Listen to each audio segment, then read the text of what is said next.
My name is Austin Reese, and if I could take anyone to dinner with me in all of history, I would choose Leonardo DiCaprio. Now, in my opinion, I think he's the best actor today. We all know him from Titanic, made back in 1997, which was 16 years ago. That's crazy to think about. He's been acting for that long, and he was 23 when he made the movie. 23. Now, I'm 21, and I can't even imagine in 2 years creating a giant motion picture film along with being frozen and then drowning. So I'm not really into that life. Not really into acting nor freezing. But I think he's the best actor.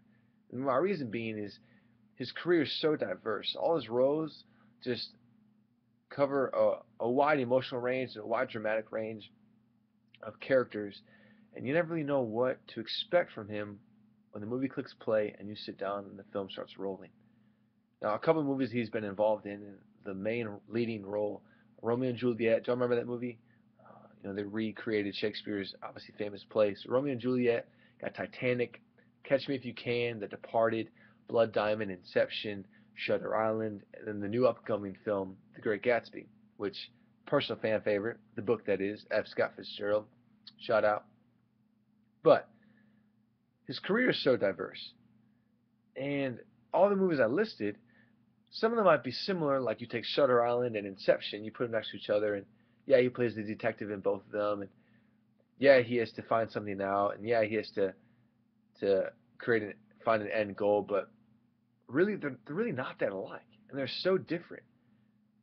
But what is similar through all the list of movies is his uncanny ability to be a phenomenal actor. When we look at Titanic, he was a heartthrob. Both men and women alike can agree to that. And if you can't, well, you're just prideful. But he's a heartthrob. Catch Me If You Can. If you haven't seen that movie, phenomenal film. He plays the role of a late teenager, based on a true story actually, but he writes fake checks and he becomes a fake pilot and he flies across the country and he's just a genius. He's so smart in that movie. Inception, another box office hit, genius in that movie. He goes into people's dreams. I don't even know how you do that, but he did it because it's Leo. And then you got Shutter Island. Now, if you have not seen Shutter Island, I think that's one of his best films. Phenomenal acting job, giant twist at the end. I won't ruin it for you, don't worry. But he just does such a great job. Um, and that's the reason why I think he's the best actor. But if I'm going to take him to dinner, I'm going to ask him questions. I'm going to ask him how he got involved in acting. Was it his desire from the beginning? Was it his passion? Did he want to pursue it growing up? Or did he want to become an astronaut or a baseball player or the president of the United States? Like, did he want to become an actor? And how did he get involved in it? How did he get involved in commercials and TV shows and movies? Or was it all something that his parents pushed onto him? That they kind of stirred in him, they kind of put the thought in his head.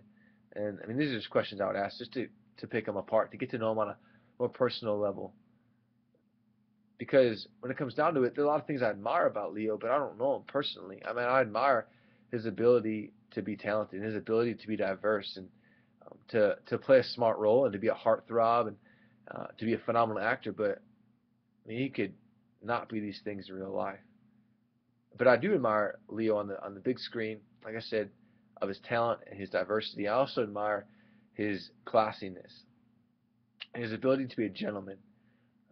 And I wish I knew him on a personal level so I could validate that point. But on the big screen, I mean, by things he wears, by things he eats, by the way he walks, by the bow ties, the suits, the shoes, the pants, the way he combs his hair. He's just a classy guy. I think we can all agree to that. And he's 39 years old.